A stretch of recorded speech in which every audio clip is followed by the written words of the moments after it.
Okay, Sally has a. You are most important. Without you, we cannot start the class. Could Phante please give the co-host to Sayali? Okay. Actually, I have already, but because you she jumped disconnect. out and then she have to log in again. Okay, you have got it, yeah? Yes, right. Okay, so let's continue to our topic, Visuddhimagga, many kinds of virtues. So last week, this one we have already finished.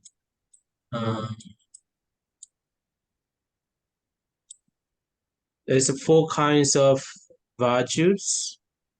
Bhikkhu,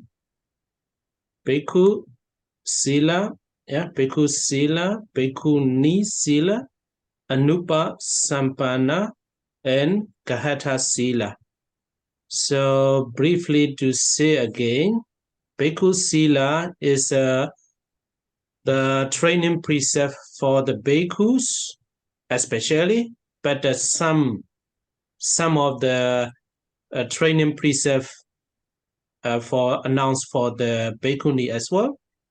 And Bhikkhuni Sila is the training precept announced by the Buddha for the Bhikkhunis especially, and some of the training precepts announced for the Bhikkhus as well.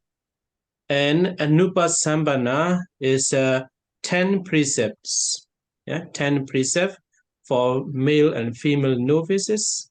And next, the last one is Gahata Sila. Gahata Sila basically just 5 training precepts, but if you want, you can upgrade, 8 precept, 10 precept. Okay, I want to practice more. No problem.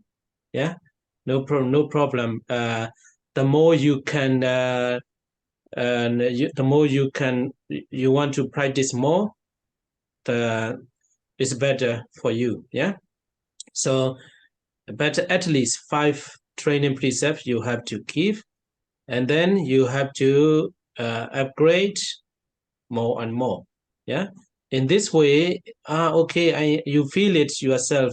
I can practice the training precept for the bhikkhus or for the bhikkhunis. Then you can ordain.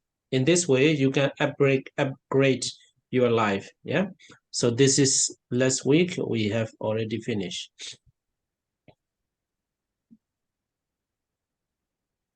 Tuần vừa rồi thì chúng ta đã kết thúc xong cái phần giới của tỷ kheo ni, người chưa thọ cùng túc giới, và giới của cư sĩ. Thì về cơ bản mà nói thì giới của tỳ kheo là tất cả những cái giới mà được Đức Phật cấm chế cho tỳ kheo. Đồng thời thì các vị cũng sẽ tuân thủ theo những cái điều giới nào đó dành cho tỷ kheo ni. Giới của tỷ kheo ni là tất cả những cái học giới được Đức Phật ban hành cho tỷ kheo ni. Đồng thời chư vị còn phải tuân thủ theo một vài cái điều giới mà dành cho tỳ kheo. Tiếp theo đó là giới dành cho người chưa thọ cụ túc giới, và đây chính xác là 10 giới dành cho những vị sa di ni và sa di. Và cuối cùng đó là giới của cư sĩ, tiếng Bali là Gahatha. Cái giới này cơ bản là người cư sĩ sẽ giữ 5 giới, nhưng mà trong trường hợp nếu mà họ muốn giữ 8 giới hoặc 10 giới thì họ có thể thực hiện điều đó. Chẳng hạn như họ có thể tác ý rằng bây giờ tôi muốn thực hành giới thêm nữa.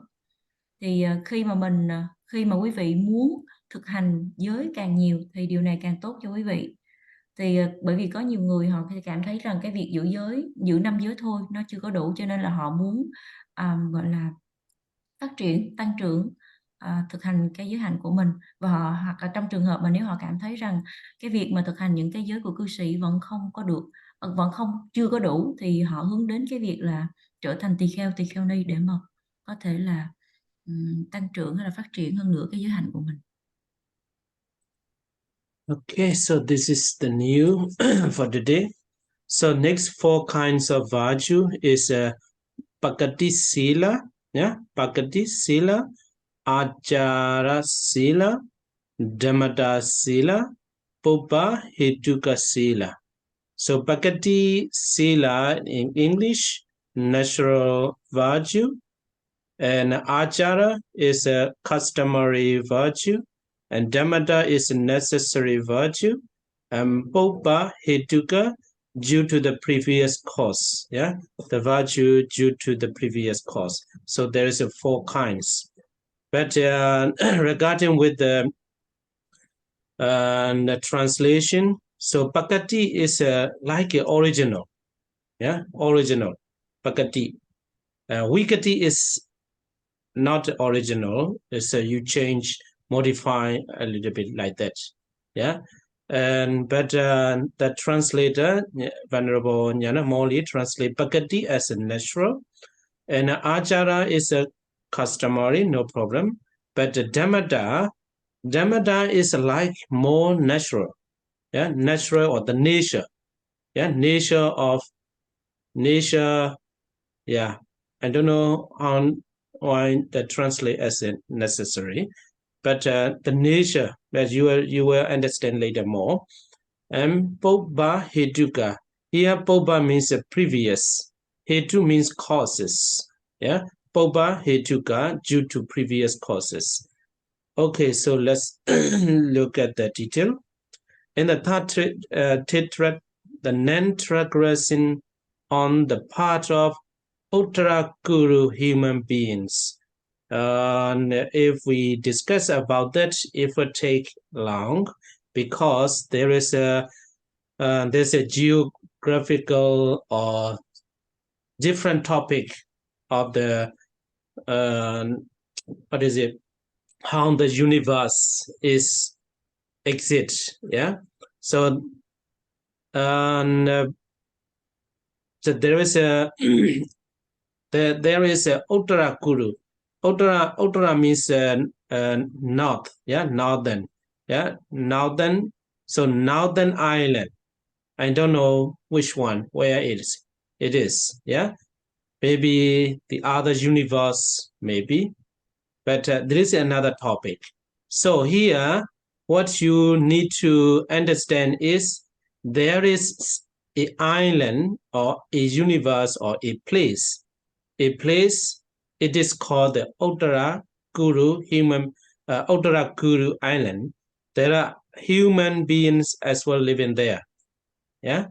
So in that island, the people are taken preserved naturally. Yeah, naturally, originally. So they have already, everybody in that place take the 5 precepts at least. Yeah. So what you have to understand is only that. Yeah. This is a Bhakati Sila. Originally, they have already took the precept, everybody, yeah, without exception. That is the natural virtue or original virtue, Bhakati Sila. And next one is each clans or localities or sects of own rules or conduct are customary virtue. So customary virtue, Achara Sila. So for example, like clans, yeah, clans for the Vietnamese, for the Chinese, for the Burmese, there are some rules, yeah. So there is some rules. It's nothing to do with the 5 precepts or 10 precepts. You know, for example, when I live in Penang in Malaysia, there are a lot of rules for the Chinese people, you know, in Vietnam as well, maybe, yeah, in Burmese as well, there are a lot of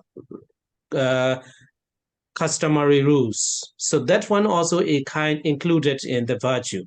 So it is called the customary virtue.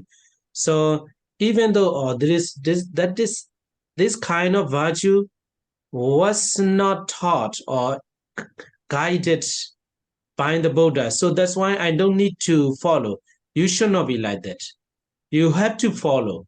You have to follow the respective customary virtue when you go to somewhere. So, for example, when you go to Myanmar, you have to follow some rules of the Burmese people. If I visit Vietnam, I have to follow some kind of customary virtue of the Vietnamese people. Yes, so I hope you understand that.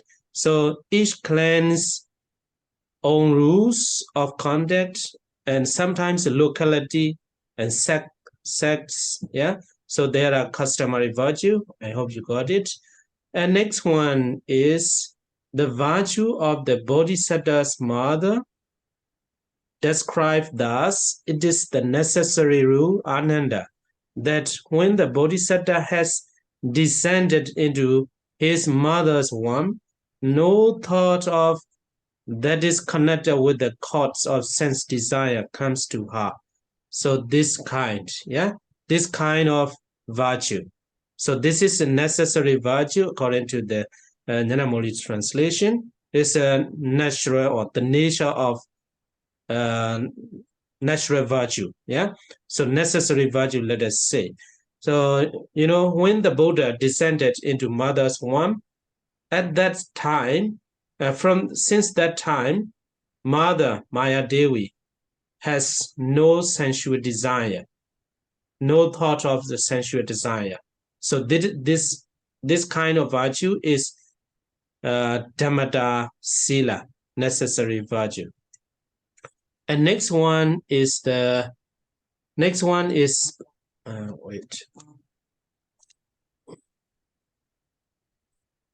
Next one is the virtue of such pure beings as Mahakaspa. Yeah, the virtue of such pure beings as Mahakaspa. Do you know Mahakaspa? Some of you will know. Mahakaspa, since he was born, he doesn't have any sexual desire. So this kind of virtue, this is the Popa Hetuka. Yeah, Popa Hetuka, it means the virtue due to the previous causes. And also of the Bodhisattva in his various births. And, there is a lot of stories. Because of the previous causes, Bodhisattva does not break any rules. This is due to the previous causes. So it is the 4 kinds of natural virtue and so on. Yeah. I will not explain detail with the parallel teaching with the Pali. I think it will take a lot of time. So that's why only when I think it's necessary, I will teach you parallel. Yeah. Okay. So these 4 kinds. Tiếp theo chúng ta sẽ tìm hiểu 4 cái loại giới, đó là giới tự nhiên, giới theo tục lệ, giới cần thiết hay là tất yếu, và cuối cùng là giới do nhân đời trước. Đầu tiên là đối với những người gọi là giới tự nhiên là như thế nào? Tức là cái sự không phạm giới của những người thuộc ở một cái châu gọi là Uttarakuru, hay là người Kuru ở Bắc Kuru Châu. Thì ở đây chúng ta sẽ không có thảo luận sâu chi tiết về cái châu này, bởi vì nếu không thì sẽ tốn rất là nhiều thời gian, và đây là một cái phạm trù, một cái chủ đề khác về việc là liệu có một cái vũ trụ hay là một cái hành tinh nào khác có tồn tại hay không. Thì thì chúng ta có thể hiểu một cách cơ bản là Uttarakuru là một cái đảo, nó nằm ở phương Bắc. Thực ra thì bản thân sư cũng không có biết chính xác nó có phải là cái đảo hay có thể là một cái hành tinh khác, nhưng mà mình có thể xem đây là một cái hòn đảo, một hành tinh hay là một cái nơi nào khác có tên là Uttarakuru, và tất cả những người dân sống ở cái châu này họ đều giữ giới một cách tự nhiên ngay từ khi sinh ra, và tối thiểu họ sẽ giữ 5 giới.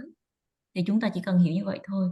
Lưu ý ở đây rằng tất cả mọi người ở Uttarakuru đều giữ 5 giới mà không có bất cứ một ngoại lệ nào. Thì cái việc mà họ giữ giới một cách tự nhiên như vậy được gọi trong tiếng Pali là Pakati, dịch Việt là giới tự nhiên, từ khi sinh ra đã giữ. Thứ hai, đó là giới theo tục lệ. Giới theo tục lệ là như thế nào? Là bởi vì mỗi cái bộ lạc, mỗi cái tông phái, mỗi địa phương đều có những cái quy định, những cái luật lệ riêng theo cái truyền thống văn hóa của họ. Và cái giới này được gọi là achara. Chẳng hạn như người Việt Nam hay là người Miến Điện hay là người Trung Quốc thì mỗi cái dân tộc như vậy họ sẽ có những cái truyền thống, những cái luật lệ riêng. Và những cái quy định, những cái luật lệ này hoàn toàn không có liên quan gì đến 5 giới hay là 10 giới. Thì khi mà sư còn sống ở Penang, ở Malaysia, thì cái thành phố Penang này có rất là nhiều những cái quy định dành cho người Trung Quốc, hoặc là người Việt, hoặc là người Miến cũng vậy. Thì nếu mà như vậy thì có người họ sẽ nghĩ rằng là gì? Vậy thì những cái quy định, những cái luật lệ của mỗi cái dân tộc như vậy đâu có được chỉ dạy bởi Đức Phật. Chính vì điều đó cho nên chúng ta không cần phải tuân theo. Thì chúng ta không có nên có cái suy nghĩ như vậy. Chúng ta phải tuân theo, phải làm theo, phải tôn trọng những cái truyền thống văn hóa, những cái phong tục tập quán của cái địa phương, của đất nước mà mình sống, hay là bất cứ nơi nào mà mình đi đến. Chẳng hạn như nếu quý vị đến Myanmar thì quý vị cần phải tuân thủ theo những cái truyền thống văn hóa, những cái luật lệ của họ. Hoặc là nếu mà sư sang Việt Nam thì sư cũng phải tuân theo những cái truyền thống, những cái luật lệ của dân tộc Việt Nam. Giới thứ ba đó là giới cần thiết hay giới tất yếu. Ở đây tức là ví dụ như là chẳng hạn như là giới của mẹ Bồ Tát, tức là Hoàng hậu Mahadevi, khi mà Bồ Tát nhập vào thai bào của bà, thì từ khi mà Đức Bồ Tát giáng sinh vào thai bào của Hoàng hậu Mahadevi, thì kể từ đó trở đi Hoàng hậu không có bất cứ một cái tư tưởng về dục lạc nào khởi lên trong tâm. Và chính vì điều đó cho nên cái giới này được gọi là giới tất yếu, là một cái giới cần thiết phải như vậy. Và giới cuối cùng đó chính là giới do nhân đời trước. Giới tức là giới của những người thanh tịnh như tôn giả Mahakassapa hoặc là Bồ Tát trong rất là nhiều kiếp quá khứ. Và những cái giới như vậy được gọi là giới do nhân đời trước. Đối với tôn giả Mahakassapa thì ngay sau khi mà sinh ra thì Ngài hoàn toàn không có bất cứ một cái tư tưởng về dục lạc nào cả.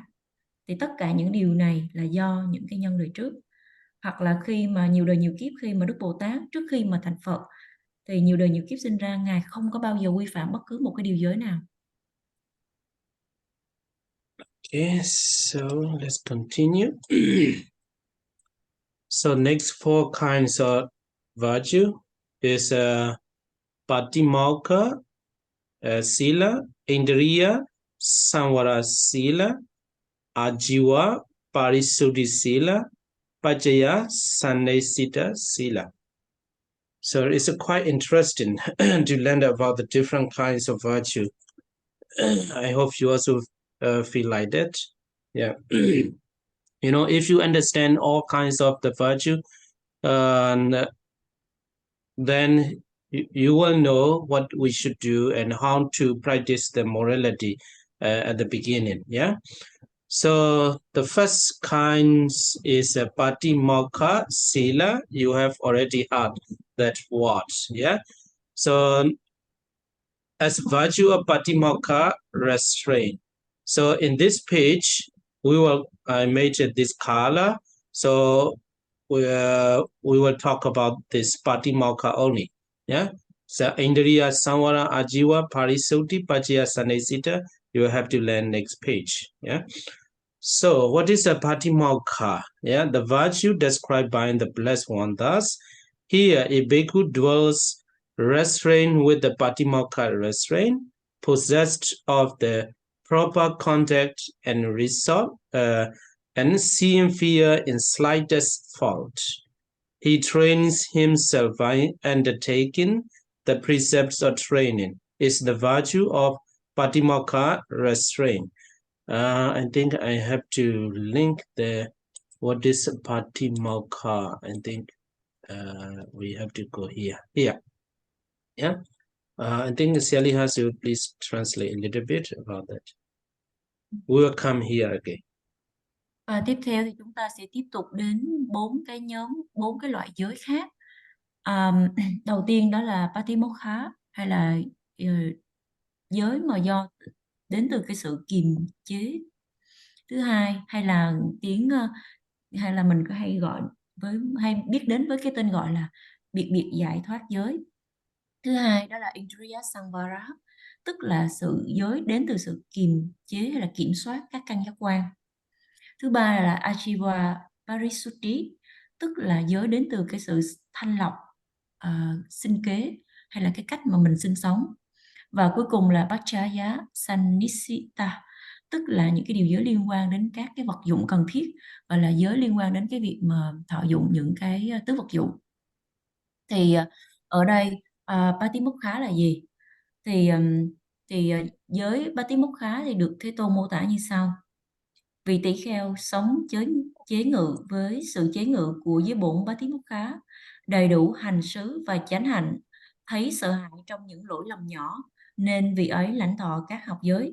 Đây được gọi là giới thuộc về sự chế ngự của giới bổn Patimokkha. So what is a Patimokkha? Patimokkha means restraint. With the Patimokkha restraint here, Patimokkha, it means the rule of community. Yeah, the rule of community. You have already know that rules for the female bhikkhunis, female monk, and bhikkhu, male monks. So this is called the Patimokkha Sila. Yeah, Patimokkha restraint is the virtue of training precept for. This is what by what explanation. Yeah, here Maukhedi here. You see Pati and Maukha. So Maukha as a verb means free. Yeah, free him who protects. Pati, it means protect. So the virtue, or it makes free the person. How to say, the rules of community that can protect him who practice the morality. So I have to say like that. Yeah, it is called the Patimokkha. So if you practice the Patimokkha, if you keep if you follow the rules of community, and that keeping the precept protect you not to fall to the woeful state, abhaya, or something like that. It will protect you. So it is. That's why it is called the Patimokkha. Guards it sets him free, more jayati, from the pains of the state or loss. Yeah.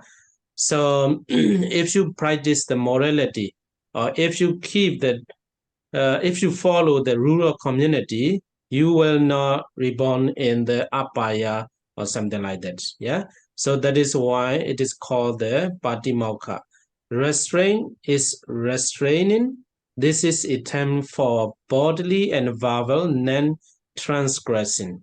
So here, Patimokkha, there is a three action, yeah, bodily action, verbal action, and mental action. So mentally transgression is not called as a breaking the rules.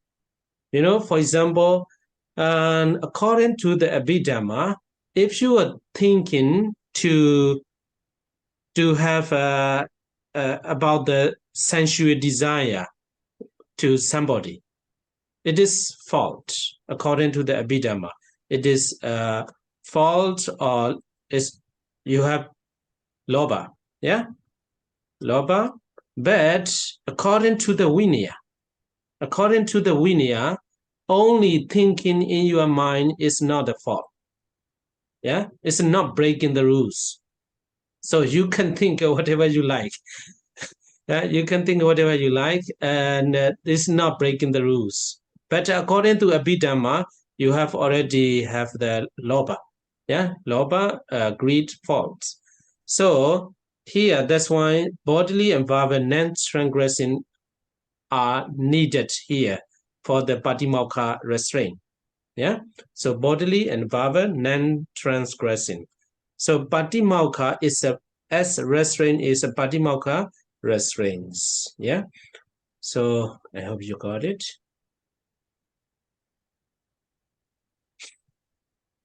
Vậy thì Patimokkha là gì?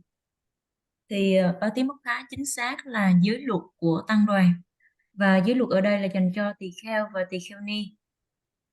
Khi cái từ Patimokkha này mình sẽ chia đôi ra, nó gồm có hai cái chữ gắn kết vào nhau, đó là Pati và Mokkha. Và cái từ Mokkha đó, động từ của nó là Mokketi, tức là bởi vì nó giải thoát những cái người nào mà bảo vệ. Cái chữ Pati tức là bảo vệ, và Mokketi là động từ của Mokkha, tức là cái sự giải thoát những cái người nào mà đang thực hành theo cái giới bổn này. Thứ nhất là nó làm nhiệm vụ giải thoát, làm nhiệm vụ bảo vệ cái người đó khỏi những đau khổ của tất cả những trạng thái mất mát, cho nên được gọi là Patimokkha. Đồng thời rằng nếu mà người nào mà tuân thủ theo những cái giới bổn bị giải thoát giới Patimokkha thì sẽ bảo vệ người đó khỏi cái việc tái sinh vào bốn khổ cảnh. Và ở đây thì chúng ta có 3 cái hành động liên quan đến thân, khẩu và ý. Nhưng mà ở cái giới bổn bị giải thoát giới Patimokkha hoàn toàn không có đề cập, không có bao gồm những cái hành động mà được gây ra hoặc là xảy ra ở trong tâm. Thì theo Thanh Tịnh Đạo cho rằng là gì, nếu mà chúng ta nghĩ một cái điều gì đó, chẳng hạn như là có những cái ý tưởng về gọi là dâm dục hoặc là dục lạc với một ai đó, thì lúc bấy giờ là chúng ta đã có cái tâm tham, lopa xuất hiện trong tâm. Và lúc bấy giờ là gì, vì tâm tham cho nên đó là một cái lỗi gây ra bởi tâm.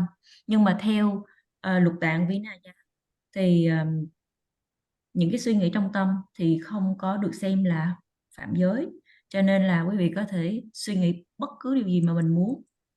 Tuy nhiên theo Abhidhamma hay là theo vi diệu pháp thì bất cứ những cái suy nghĩ nào về dục lạc, về tham đắm thì nó là có lỗi rồi. Và ở đây việc bị giải thoát giới chỉ đề cập đến gọi là những cái sự quy phạm về thân và khẩu. Và bản thân cái chữ Patimokkha hay là bản thân của giới Patimokkha là sự kiềm chế của Patimokkha. That is a Pali words manodware apatti namanati. So it means with according to the Vinaya, only thinking about something bad does not mean breaking the rules. Yeah.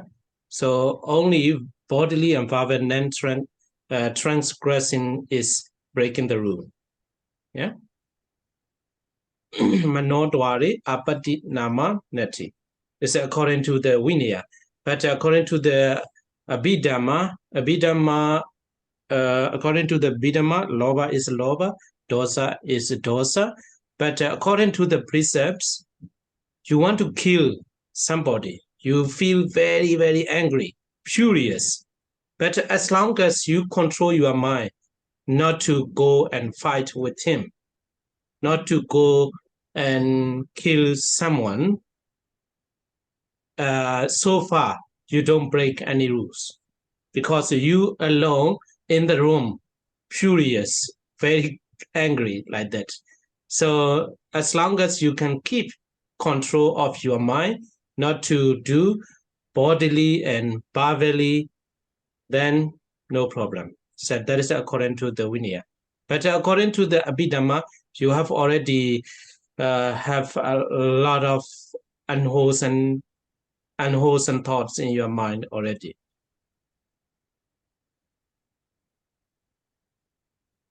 Thì có một cái câu là Manodware apatinama nathi.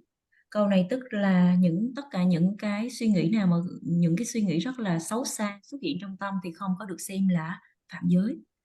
Thì theo lục tạng Vinaya thì tất cả những cái suy nghĩ về bất cứ những cái điều gì xấu xa, điều này không có nghĩa rằng là phạm giới, mà quy phạm giới ở đây tức là chúng ta đã quy phạm làm điều một gì đó xấu xa liên quan đến thân và khẩu, thì lúc bấy giờ mới được xem là phạm giới. Theo ví dụ pháp thì tham là tham mà sân là sân. Chẳng hạn như nếu mà một người họ muốn gọi là họ rất là giận dữ hoặc là rất là căm phẫn đối với một người nào đó và họ muốn ra tay giết hại người đó, nhưng mà ngay cái lúc đó, ngay cái sau đó thì họ có thể là kiểm soát được cái tâm của mình và họ không có ra tay giết hại ai cả, thì cho đến chừng đó thì họ không có vi phạm bất cứ một điều giới nào. Họ chỉ đơn thuần là ở trong phòng của mình và tự làm khổ dày vò mình với những cái suy nghĩ bất thiện, với cái sự giận dữ trong tâm mà thôi, nhưng mà họ chưa có ra tay giết ai cả.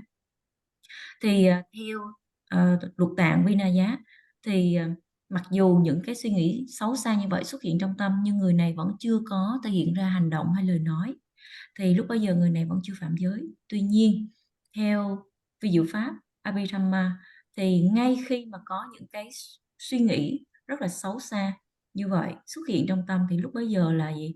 Là lúc bấy giờ đã có rất là nhiều những cái tâm bất thiện rồi, thì lúc bấy giờ là được xem là gọi là có lỗi, là vi phạm. Cho nên là theo lục tạng thì nếu mà chúng ta có thể kiểm soát được cái tâm của mình mà không để cho nó phát triển, nó biểu thị qua những cái hành động hay lời nói của mình thì không có vấn đề gì cả. So, the beginning, we have already talked about the 7 Visuddhi, yeah? We are the only number one, yeah? We haven't go to the Citta Visuddhi, Daithi, Kankha, Magga, Patipada, Jnana, Dasana, Visuddhi, etc. But actually now we are preparing, we are going deeper and deeper, deeper level of the morality. Yeah, the more you understand about the morality, the more your mind will become and will understand more deeply. It make you more easy to practice the sila. Yeah, so so now a little bit more and more deeper about the sila. So we are preparing to practice the samatha, yeah, approaching to the next level. Yeah. Okay. Vào lúc Yeah. I would like to Okay. see the slide. Okay. Vào lúc ban đầu thì chúng ta cũng có đề cập đến 7 cái loại thanh tịnh, 7 cái giai đoạn thanh tịnh. Đó là thanh tịnh giới, thanh tịnh tâm, thanh tịnh tri kiến, thanh tịnh nhờ cái việc vượt khỏi cái sự hoài nghi, thanh tịnh nhờ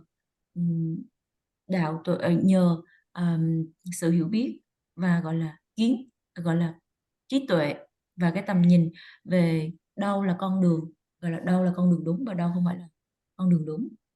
Thứ 6 là thanh tịnh nhờ trí tuệ và cái tầm nhìn về cái phương pháp thực hành, và cuối cùng là thanh tịnh nhờ cái tuệ giác. Nhưng mà hiện tại thì chúng ta chỉ đang ở cái giai đoạn đầu tiên, đó là gì? Thanh tịnh giới mà thôi. Nhưng mà chúng ta đang dần dần đi sâu hơn vào những cái gọi là tìm hiểu sâu hơn về cái mức độ đầu tiên, cái gọi là cấp độ đầu tiên, đó là gì? Về giới hạnh. Thì khi mà mình hiểu giới càng nhiều thì lúc bấy giờ mình có thể là gì? Dễ dàng thực hành giới hơn. Và khi mà mình hiểu giới, cái việc thực hành giới một cách sâu sắc hơn thì sẽ dễ dàng hơn cho chúng ta để mà chuyển sang cái phần tiếp theo, đó là gì? Phần phát triển định, samadhi.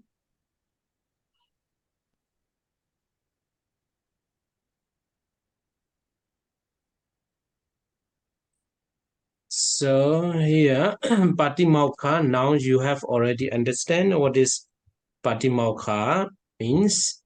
And here, this is some words that you need to understand. Patimokkha restraint you have already understand, but together with the Patimokkha restraint rule for community, rule of community, you have to follow all the rules, laid down by the Buddha. Together with that Patimokkha, you have to understand this kind of teaching as well, possessed of the proper contact and result. In Pali is the Achara Gojara. Achara Gojara. It's very much important.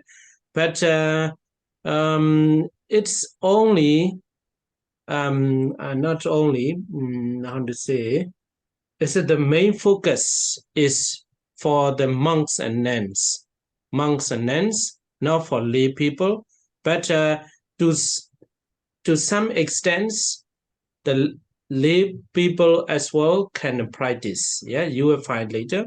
So what is achara and what is gojara? In English, proper contact and result. Before you practice the meditation, you have to understand that as well. If you don't follow this kind of instruction, you cannot practice the samatha meditation very well. So that's why you have to be careful to follow all the instruction. So we are starting the instruction to get 1 point and a smarty, to practice the samatha and vipassana. So we'll talk about that. What is achara and gojara? Thì vừa rồi chúng ta đã tìm hiểu một chút xíu về cái ý nghĩa của từ Patimokkha là gì. Nhưng mà ở đây chúng ta cũng cần phải hiểu thêm một chút xíu, đó là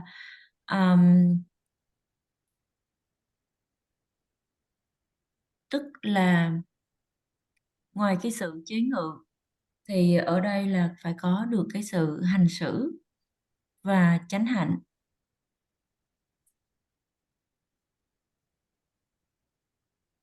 Thì ngoài cái việc mà tuân thủ theo tất cả những cái giới luật mà do Đức Phật ban hành hay là chế định, thì chúng ta còn phải biết được rằng là mình phải có được cái cách cư xử, cái giới hạnh, và cũng như là cái cách cái cách mà để mà mình là mình sống như thế nào cho nó phù hợp. Và tiếng Pali có một cái từ đó là achara gochara. Cái từ này rất là quan trọng, là cái tâm điểm là tâm điểm thực hành của tất cả chư tăng và tu nữ. Và ở trong chừng mực nào đó thì cư sĩ có thể thực hành cái điều này. Vậy thì achara gochara có nghĩa là như thế nào? Thì trước khi mà thực hành thiền thì chúng ta cần phải hiểu một cách thấu đáo những cái điều giới và ý nghĩa những cái điều giới đó như thế nào. Và nếu mà không có tuân thủ theo những cái hướng dẫn thì không có thể nào mà thực hành thiền samatha thành công. Chính vì điều đó cho nên là chúng ta đang học cái phần giới, và quý vị cần phải tuân thủ theo những cái hướng dẫn này để có thể chuyển sang cái việc mà thực hành thiền định cũng như là thiền tuệ sau này. Okay, so let's go and see what is the achara and gojara. So to understand here anachara, improper conduct. To understand the proper conduct, you have to understand the anachara first. So in Pali, anachara here, and it means negative. Negative. Achara is proper conduct. Anachara, it means improper conduct for the meditator. If you are going to start a meditation, before you start that, you have to follow all these instructions. But as I have already mentioned before, you have to, this kind of instruction is mainly focus on the focus for the monks and nuns especially, but for lay people as well, you have to be careful of following this kind of instruction. So what is anachara? So let me look at the Pali here. So tata katamo anachara. What does mean anachara? Yeah, kajiko. Yeah, we take more wajasiko. It's a bodily and a verbal transgression. Yeah, kaya. You have, I think you know that kajiko and wajasiko. We take more. So bodily and verbal transgression. Yeah, here bodily transgression, verbal transgression. So it's improper context. So you have to look at it one by one. Yeah. So here as well, there is a no mental transgression. Yeah. No mental. So only bodily and verbal transgression. Also, all unvirtuousness is improper contact. So unvirtuousness, all kinds of unvirtuousness. Then, like here, some makes a livelihood by gifts of bamboos. This is about the what is it? These kind of things happen at the time, ancient times, especially at the time of the Buddha. Yeah, some monks and I will use nuns to talk easily. Actually, I refer to the bhikkhuni. Yeah, I will use as nun. It's easy to say because most of the female practitioner are now nuns. Yeah, so there are some monks and nuns. They make their livelihood by giving gifts of bamboos to the lay people. This kind of things as well improper contact. As a monks and nuns, we should not give gifts of bamboo to the lay people with the intention. It's a normal intention. You know, how someone comes to the temple, hey, nun or monks, I need that one. Okay, you can take this. No problem. But with the intention of expecting something in return, we should not give anything. Yeah, we should not give anything. I hope you understand that. Yeah, you give to something to the lay people with the intention is to get something back. You know, for example, if I give that lady some kind of gifts, yeah, some kind of gifts with the intention, if I give the gifts to her, she will donate a lot of money to me, something like that. Yeah, she will love me as her teacher, something like that. So with the intention, with that kind of bad intention, we should not give any kind of gifts to lay people. Yeah. So buying gifts of leaves, buying gifts of flowers, flowers as well. We are not allowed to, as a monks and nuns, we are not allowed to give flowers, fruits, bathing powder, toothsticks. We are not allowed to give to the lay people with bad intention. It means to get something in return. Yeah. So any kinds of gifts, we are not allowed to give to the lay people with bad intention. So if you give many kinds of gifts to the lay people with bad intention, to get love from the people, to get to be a famous person, or if I give that kind of gifts, many people will love me, will donate me. This is bad intention. With such a kind of bad intention, we are not allowed to give any kinds of gifts to lay people. So if we make our livelihood like that, it is called the improper contact. So monks and nuns, so we have to be careful, yeah, about that. Yeah. And next one is buying flattery. Yeah, buying flattery is here. The Chatu Kamyata. Yeah, Chatu Kamyata.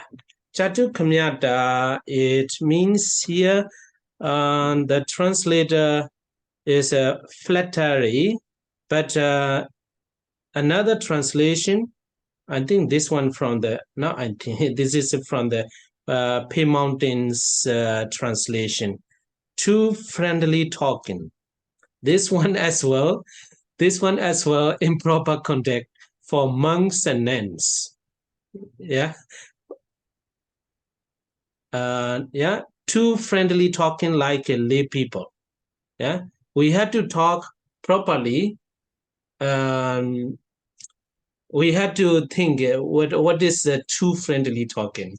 Yeah, flattery, and also we can say, hey, you are, for example, yeah, I don't know, none of you the name, the Vietnamese name.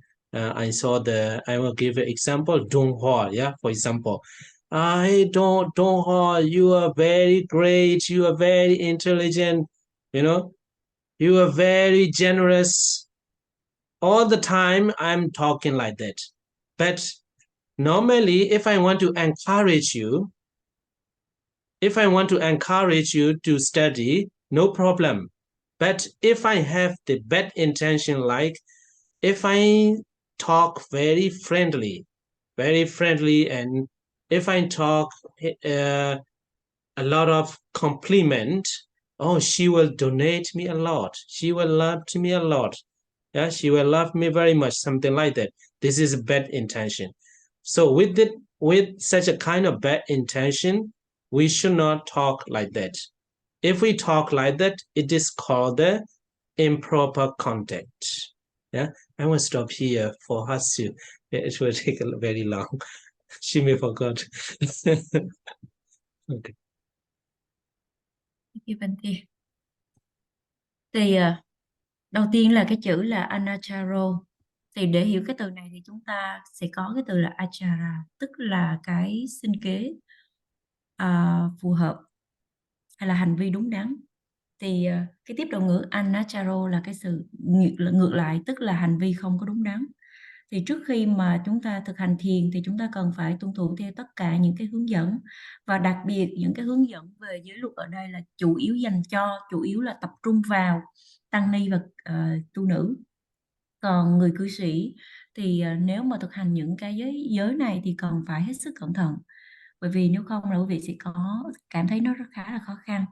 Thì ở đây lại một lần nữa không có hề đề cập đến những cái vi phạm, những cái lỗi lầm mà chỉ xuất hiện ở trong tâm, mà chỉ đề cập đến những cái lỗi lầm, những cái vi phạm được thực hiện qua thân và qua khẩu. Thì ở đây là thế nào là hành vi không có đúng đắn? Đó là thân vi phạm, khẩu vi phạm. Thì ngoài ra thì còn có gọi là có những cái điều mà không có đạo đức cũng được gọi là hành vi không có đúng đắn, chẳng hạn như là đặc biệt là những người tu mà họ kiếm sống hay là sinh kế của họ bằng cái việc mà bằng cách là tặng tre cho cư sĩ. Thì cái hành động mà tặng tre như vậy thì nó diễn ra vào thời xa xưa, vào cái thời của Đức Phật. Thì ở đây thì thiền sư nói là sư sẽ sử dụng là tăng và tu nữ thay vì sử dụng là tỳ khưu và tỳ khưu ni, bởi vì hầu hết ngày hôm nay hầu hết những người nữ thì xuất gia thì được xem là được xuất gia với cái hình tướng là tu nữ chứ không phải là tỳ khưu ni. Thì ở đây trong trường hợp mà tăng và ni hay là chư tăng và tu nữ mà họ tặng tre cho cư sĩ thì được xem là cái hành vi không có đúng đắn và không có nên như vậy. Bởi vì nếu ví dụ như giả sử có một người nào đó đến chùa và họ nói rằng ô tôi cần cái này, thì lúc bấy giờ cái việc mà mình đưa cho họ một cái mà họ cần thì được phép, không có vấn đề gì cả. Nhưng trong trường hợp mà mình lại chủ động cho tặng người cư sĩ một cái gì đó với cái ý định xấu xa rằng là gì? Họ sẽ cho mình lại, hoặc là họ sẽ tặng mình, hay là sẽ cúng dường mình một cái gì đó khác. Thì đây là cái điều không có nên, không có được cho. Thì tăng ni lúc bấy giờ là không có được phép cho tặng người cư sĩ bất cứ một cái điều gì với cái ý định xấu là bằng cái cử chỉ cho tặng người cư sĩ này thì người đó sẽ yêu mến mình, hoặc là người đó sẽ cúng dường lại cho mình, hoặc là người đó sẽ cúng dường tiền, hoặc là cho mình bất cứ một cái gì khác. Thì nếu mà có bất cứ một cái hành động gọi là một cái ý định xấu như vậy thì người tu sĩ không có được phép làm. Thì ngoài cái việc mà cho tặng lá hay là tre thì không có được, người tu sẽ không có được cho tặng người cư sĩ nào là hoa, nào là trái cây, hoặc nào là bột thơm, hoặc là tăm xỉa răng, vân vân. Trường hợp thứ hai, và nếu mà người tu, cả chư tăng và cả tu nữ, nếu mà họ cho tặng cư sĩ những cái món quà như vậy với cái mong ước là sẽ được cư sĩ yêu mến, hoặc là sẽ được nổi tiếng, hoặc là sẽ được cúng dường trở lại, thì đây là những cái hành động gọi là cái chủ ý rất là xấu và không được phép làm như vậy. Và nếu mà họ làm như vậy thì lúc bấy giờ cái sinh kế của họ không có trong sạch. Cho nên hãy hết sức cẩn thận, đặc biệt là đối với những người tu. Trường hợp thứ hai được xem là hành vi không có đúng đắn, đó là nói su nịnh. Su nịnh ở đây tiếng Bali được gọi là Chatukam Yataya. Su nịnh được xem là một cái hành động, một cái sinh kế nó không có đúng đắn đối với những người tu. Hay là có một cách nói khác, đó là nói chuyện quá thân mật với cư sĩ. Khi mà người tu nói chuyện với cư sĩ thì cần phải suy nghĩ, cần phải chú tâm đến cái sự thật, cái giá trị của sự thật khi mà nói chuyện. Chẳng hạn như người tu không có nên nói với cư sĩ chẳng hạn như: ô, cô chú thật là hào phóng, thật là thông minh, thật là tuyệt vời. Không có lúc nào cũng khen ngợi họ như vậy. Trong trường hợp nếu mà mình muốn nói một cái lời sách tấn hay là khích lệ người đó tu học thì không có điều gì, nhưng mà nói với cái ý định rằng là đưa cho họ, gọi là nói bằng cách là khen ngợi họ rất là nhiều, để mà cái người cư sĩ đó họ thương mến mình, hoặc là họ sẽ cúng dường cho mình, thì lúc bấy giờ nó đi kèm với một cái tác ý rất là xấu. Thì người tu không có nên làm như vậy. Và nếu mà nói su định, cố gắng mua lòng cư sĩ, hay là nói chuyện quá thân mật để mà cho cư sĩ cảm thấy vui, để mà họ có thể là thương mến mình hay là cúng dường cho mình, thì lúc bấy giờ cái hành vi của người tu được xem là không đúng đắn. Okay, so let's continue a little bit. Next is by talking like a bean soupery. You know, bean soupery is at the present time, we don't know what kind of talk, but we can guess. Yeah, we can guess. Bean soupery is bean soupery, or some of the beans sometimes well cooked, sometimes not well cooked. So likewise, speech mixing with the little right and so much wrong is called Mogga Supyata. It's a bean soupery. Yeah, Mogga Supyata. So such a kind of talking as well, monks and nuns are not allowed to talk. Yeah. So as a monks and nuns, or for the lay people, as a practitioner, meditator, and who are going to practice Sila, Samadhi, and Panya, and such a kind of persons should not talk speech mixing with the little right and so much wrong. Only the normal people are talking this and that, a lot of nonsense talking.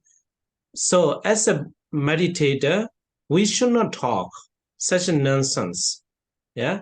So maybe in the ancient time, such a kind of speech is called the bin superi. So moga supyata in Pali. So we should avoid talking such a speech as well. Yeah. So next one is by fondling. By fondling is pari but patiyata. Pari batiyata. Yeah, batiyata. It means the fondling. So fondling, another in other words, we can say petting the children. Petting the children also, as a monks and nuns and meditator who are about to practice samatha meditation, like petting the children, fondling, this kind of things as well, improper contact. It can reduce your concentration if you are playing with the children. So by fondling as well, it is called the improper contact. And next one is by going on errands on foot. So this one is especially for monks and nuns. As a monks and nuns, we should not follow the we should not go on errands on foot when the people ask you. For example, hey Sialihasu, please go to the city and give that one to somebody or something like that. If you are asked by the lay people, you should not do that. So if you do that, it is also called improper contact. And next one is by one or other of the sorts of wrong livelihood condemned by the Buddha. This is general talking. So all kinds of wrong livelihood condemned by the Buddha. There is a lot you will have to learn later. Condemned by the Buddhas is called the improper contact. So briefly to say, before you practice the meditation, you have to avoid these kind of improper contact as well. So if you avoid this kind of improper contact, you can get the concentration more easily. So that's why we have to avoid this kind of improper contact.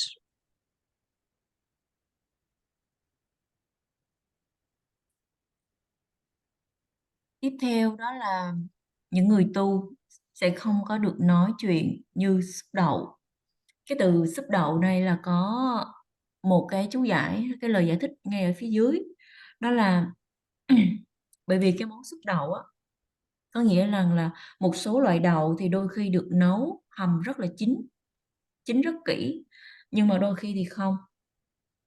Cũng tương tự như vậy, khi mà lời nói của mình nói ra có một chút xíu đúng, nhưng mà cái sự sai trái nó rất là nhiều, thì lúc bấy giờ được gọi là Mugga Subyata, được gọi là cái lời nói mà như là xúc đậu, có nghĩa là có đúng nhưng mà có sai cũng rất là nhiều.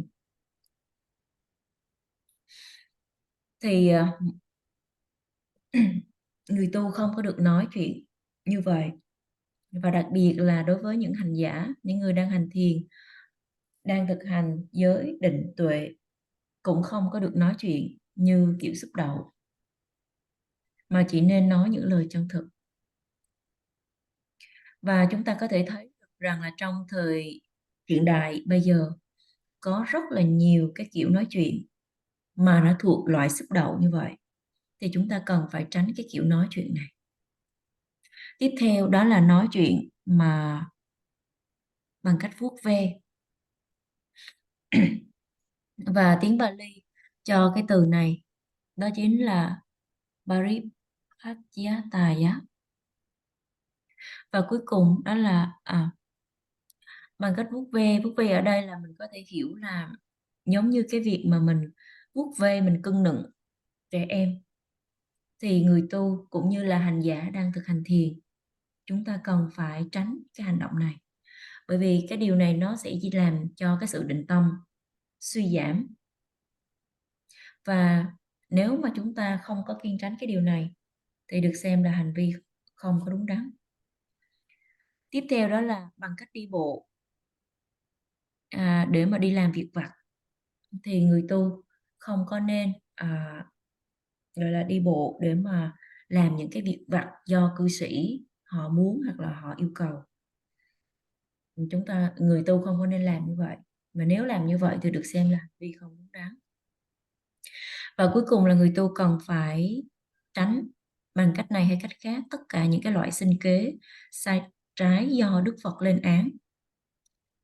Và vậy thì những cái hành vi sinh kế sai trái nào được Đức Phật lên án thì có rất là nhiều, thì chúng ta sẽ học sau. Nhưng mà nói tóm lại, trước khi mà chúng ta thực hành thiền thì chúng ta cần phải tránh tất cả những cái hành vi sai trái này. Và nếu mà chúng ta có thể tránh được thì lúc bấy giờ chúng ta có thể dễ dàng có được cái sự định tâm. Okay, any question? Sư hỏi quý vị có câu hỏi gì không ạ? I will stop here for today. There is some message. Can you tell me this question or? It is not a question, Bhante. Okay. So they would like to know with the words monk and nun that you mentioned. Monks is a bhikkhu, yeah.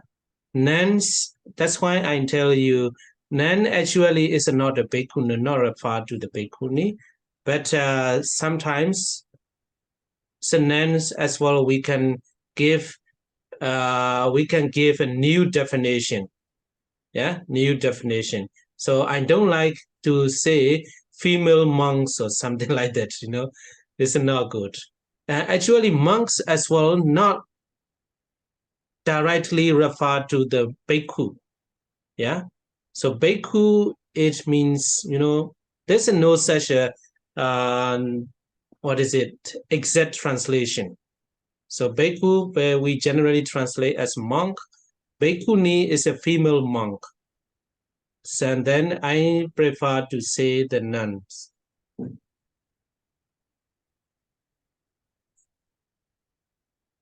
Thì cái chữ monk là dịch cho cái từ bhikkhu, và cái chữ nun tu nữ ở đây thì không có chính xác là tỳ khưu ni, đây là một phạm trù khác.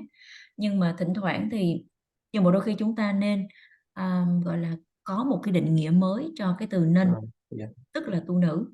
Và bản thân thiền sư thì không có thích sử dụng cái từ là female monk, tức là những vị tu sĩ mà người nữ. Thực ra mà nói thì cái chữ monk nó không phải là cái bản dịch chính xác cho cái từ bhikkhu. Và cái từ bhikkhuni, yeah. Yes, Yeah, bhikkhuni and bhikkhus, yeah, bhikkhus. But one thing we have to understand is bhikkhuni is an ordained nun, yeah, ordained nun like a monk. But nun for this, like a Siali Kema, Siali Hasu, they said, I think you have not received the ordination, yeah? Ordination means what is it? I don't know how to say that one. Fully ordained, yeah? In the Sima or something like that.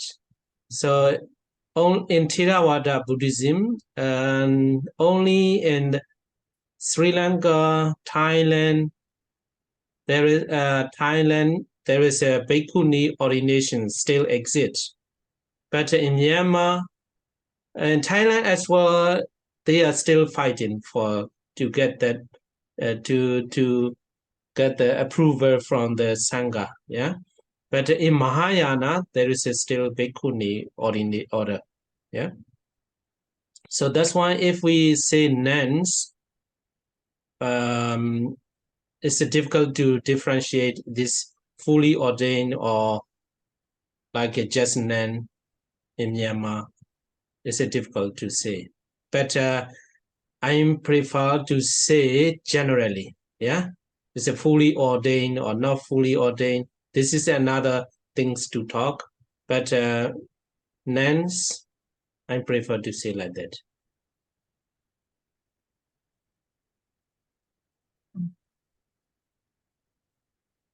Cái chữ mà Bhikkhuni á, tức là những cái người nữ mà họ thọ giới, như những vị tỳ khưu vậy.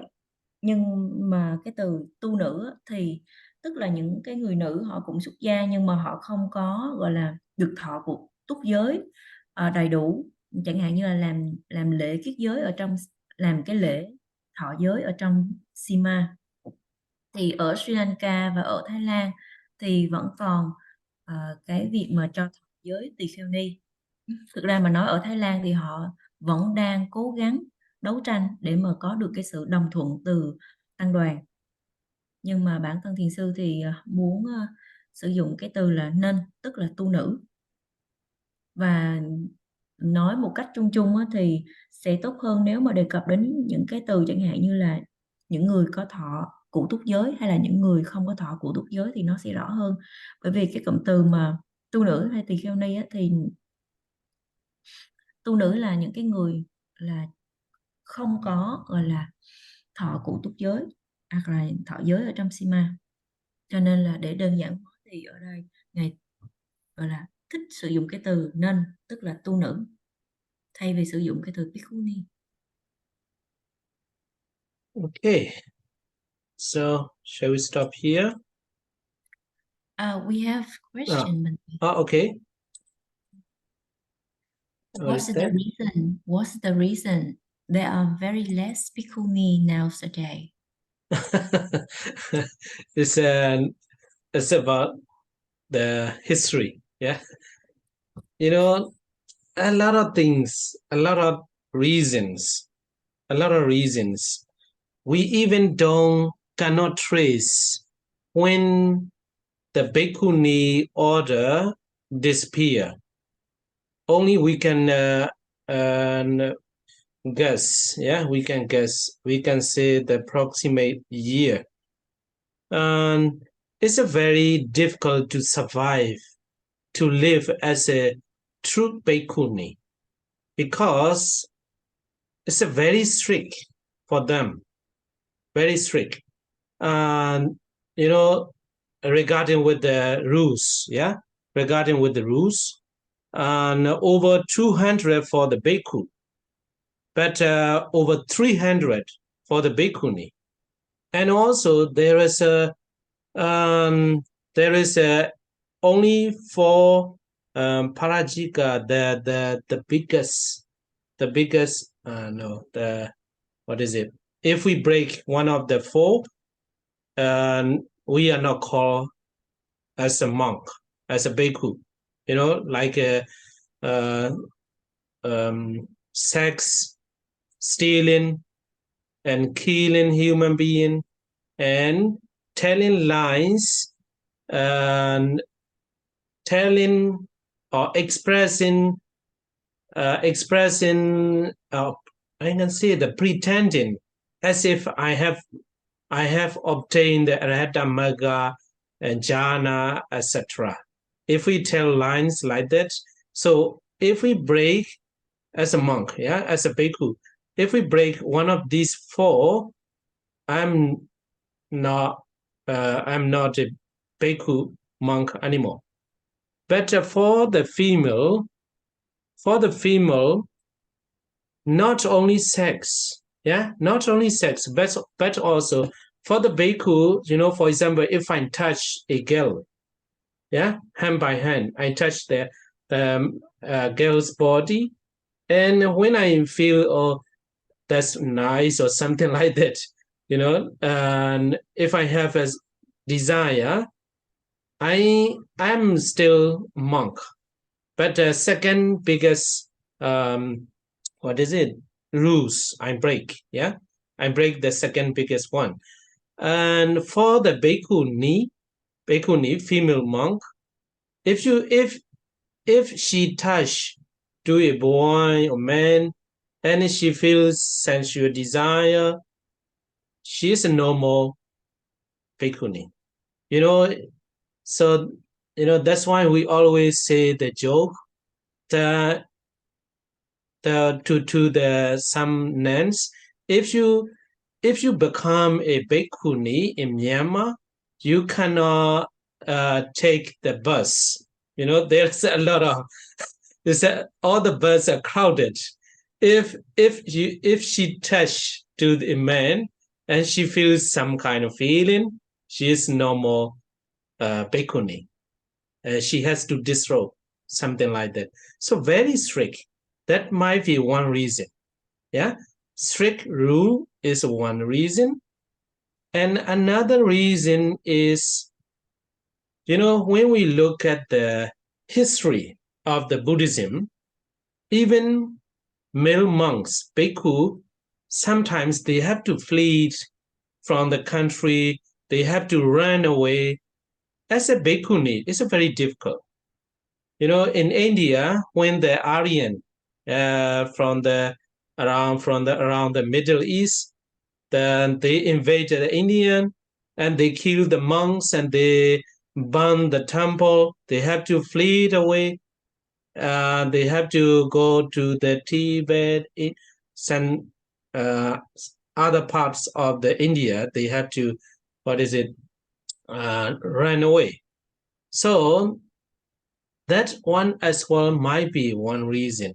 As in bhikkhuni, it's very difficult to survive in the difficult situation. That's why bhikkhuni order disappear. So another question you might have, okay, bhikkhuni order already disappear, but why we should not revive the bhikkhuni ordination? So if, according to the Theravada tradition, if a lady want to become a bhikkhuni, she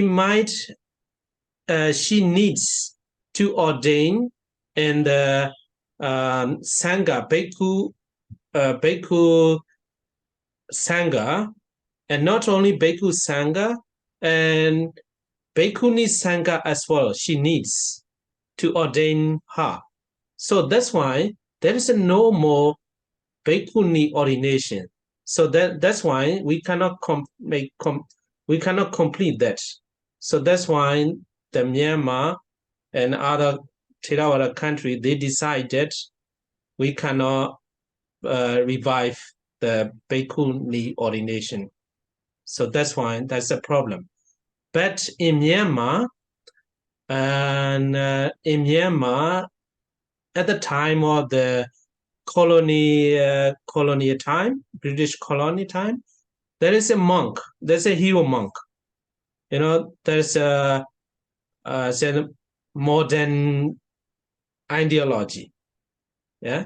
So his thought is like that. You know, at the beginning, there is a one order, bhikkhu order. Yeah. From 1 to bhikkhu order and bhikkhuni order.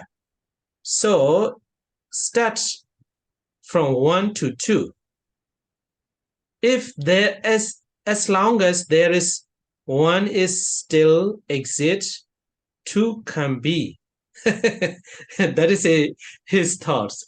There's a lot of fights, a lot of controversial topic about that. Yeah, there is still a lot of monks, bhikkhu as well, who are thinking like that. Yeah, so it's a very, very dangerous topic as well in Myanmar.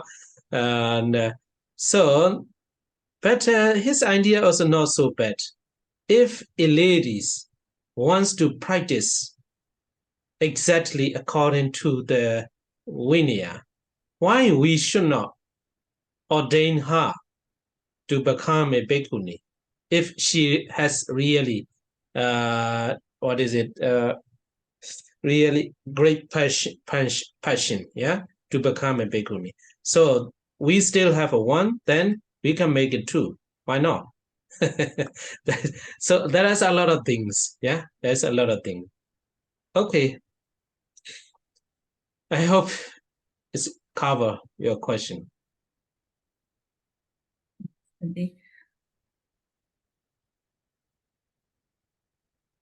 Theo như lịch sử thì chúng ta có rất là nhiều lý do mà để biết hay là để giải thích vì sao mà tỳ kheo ni không có còn nhiều ở thời điểm hiện tại. Thì chúng ta thậm chí là không có thể mà truy tìm về cái lịch sử vì sao là khi nào mà tỳ kheo ni biến mất. Nhưng mà ít nhất thì chúng ta có thể đoán ra được cái gọi là cái năm, hoặc là đoán ra được cái thời kỳ mà tỳ kheo ni dần biến mất. Thực sự mà nói thì cái chủ đề này rất là khó. Rất là khó để mà hiểu được lý do vì sao. Ít nhất là chúng ta sẽ biết là rất là khó cho người nữ để mà có thể là thọ giới, gọi là sống với cái giới hạnh là tỳ khưu ni, bởi vì cái giới luật rất là khó cho họ, rất là nghiêm khắc cho họ. Nói về luật mà nói thì chẳng hạn như tỳ khưu có 227 giới, trong khi tỳ khưu ni thì có 311 giới. Đối với tỳ khưu á, thì chỉ có 4 trọng giới, và nếu mà vi phạm một trong 4 cái trọng giới này thì không còn là tỳ khưu nữa. 4 cái trọng giới đó, thứ nhất là quan hệ tình dục, thứ hai là giết người, thứ ba là trộm cắp, và thứ 4 là nói dối, hay là nói dối về cái sự sở chứng của mình, tức là nói ngụ ý rằng là mình đã chứng thiền hay là chứng thánh. Thì khi một vị tỳ khưu mà vi phạm một trong 4 cái trọng giới này thì lúc bấy giờ vị đó không còn được xem là tỳ khưu nữa. Nhưng mà tỳ khưu ni thì lại khác, thì các vị có tới 8 giới trọng và rất là dễ để mà vi phạm. Thì không có chỉ đơn thuần là vi phạm cái điều giới mà quan hệ tình dục, mà đơn giản là nếu ở đây, nếu một vị tỳ khưu mà chạm vào một người nữ, chẳng hạn như tay nắm tay luôn, hoặc là chạm vào cơ thể của người nữ, và cảm thấy rằng cái hành động xúc chạm đó thật sự rất là tốt và khởi lên cái ham muốn dục nhục ở trong tâm, nhưng mà lúc bấy giờ vẫn chưa có gọi là mất cái tư cách tỳ khưu, mà bây giờ là chỉ vi phạm cái nhóm giới trọng thứ hai thôi, nhưng vẫn còn là tư cách tỳ khưu. Tuy nhiên đối với tỳ kheo ni, nếu mà một vị tỳ kheo ni chỉ chạm vào một người đàn ông và khởi lên cái mong muốn nhục dục, thì lúc bấy giờ không còn tư cách tỳ kheo ni nữa. Chính vì điều đó cho nên có một cái câu nói đùa đối với những vị mà tu nữ ở bên Miến, đó là không thể nào mà trở thành tỳ khưu ni ở Miến Điện được, bởi vì nếu không là không thể nào mà đi xe buýt, bởi vì ở trên xe buýt rất là đông người, và nếu mà sơ hở một vị tỳ khưu mà chỉ một vị tỳ khưu ni mà chạm vào một người đàn ông thôi, thì lúc bấy giờ vị đó không còn tư cách tỳ khưu ni nữa và phải lục y, phải xả y. Cho nên là gì, giới của tỳ kheo ni rất là nghiêm túc, rất là nghiêm khắc.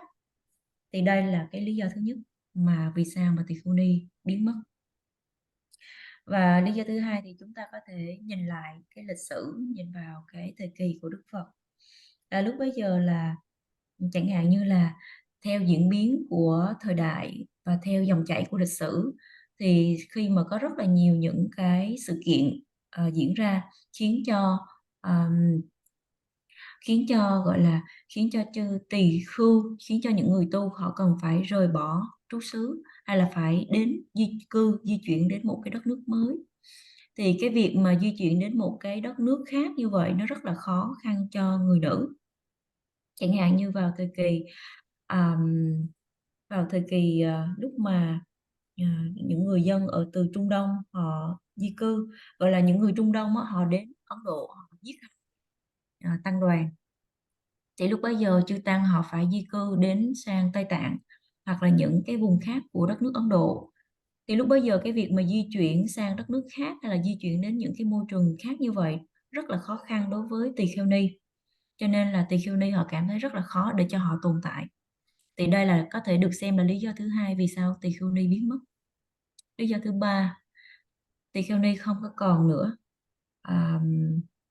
Có thể là bởi vì theo truyền thống của các nước quốc giáo Theravada, thì nếu mà một người phụ nữ muốn trở thành một tỳ kheo ni thì lúc bấy giờ vị đó cần phải được xuất gia với sự chứng kiến của tăng đoàn, tỳ kheo và tỳ kheo ni. Nhưng mà bởi vì cái giới đàn của tỳ kheo ni bây giờ nó không có còn tồn tại nữa, cho nên cái việc xuất gia của một vị tỳ kheo ni sẽ không có được thành tựu, bởi vì nó không có được hoàn chỉnh. Chính vì điều đó cho nên ở Myanmar cũng như các nước quốc giáo theo truyền thống Theravada thì họ không có chấp nhận cái giới đàn của tỳ kheo ni. Và nếu mà và họ cũng không thể nào mà tổ chức một cái giới đàn để mà cho người nữ xuất gia thành tỳ kheo ni, bởi vì đây là nếu không thì đây sẽ là một cái vấn đề. Cho nên là vào cái thời kỳ mà Myanmar bị đô hộ đó, thì có một cái vị tỳ kheo cũng khá là cao niên lạc trưởng, và vị này có một cái suy nghĩ là lúc ban đầu thì chỉ có một cái cộng đồng tăng đoàn, đó là cộng đồng chư tăng tỳ kheo mà thôi, và sau đó cái cộng đồng tăng đoàn thì gồm có hai là tỳ kheo và tỳ kheo ni, nghĩa rằng ban đầu là chỉ có một và theo thời gian là có hai. Thì nếu mà cộng đồng chư tăng tồn tại thì cũng có thể tồn tại cộng đồng tỳ kheo ni nữa, tại sao không? Thì đây là suy nghĩ của vị ấy, và chính cái suy nghĩ này nó đã gây ra những cái cuộc tranh luận, những cuộc tranh cãi không có hồi kết, và đây được xem là một cái chủ đề bàn luận có nhiều tranh cãi nhất và khá là nguy hiểm cho đến bây giờ.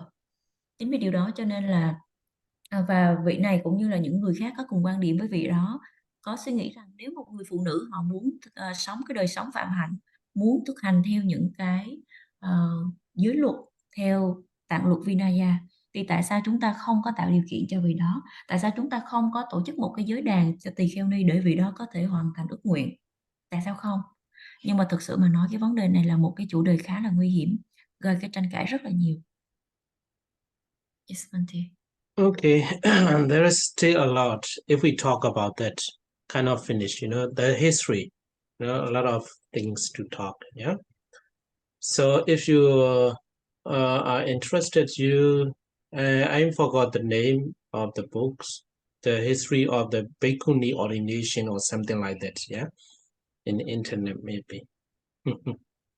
Tôi nói rằng cái chủ đề mà vì sao tỳ kheo ni biến mất á, là một cái chủ đề rất là dài, và chúng ta không có thể nào mà, nếu mà chúng ta thảo luận hơn nữa sẽ tốn rất là nhiều thời gian.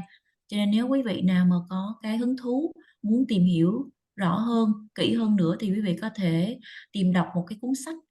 Ngài nói rằng là quên mất cái tựa rồi, nhưng mà cái tựa đó đại loại là cái sự biến mất cái giới đàn của tỳ kheo ni, thì quý vị có thể tìm đọc.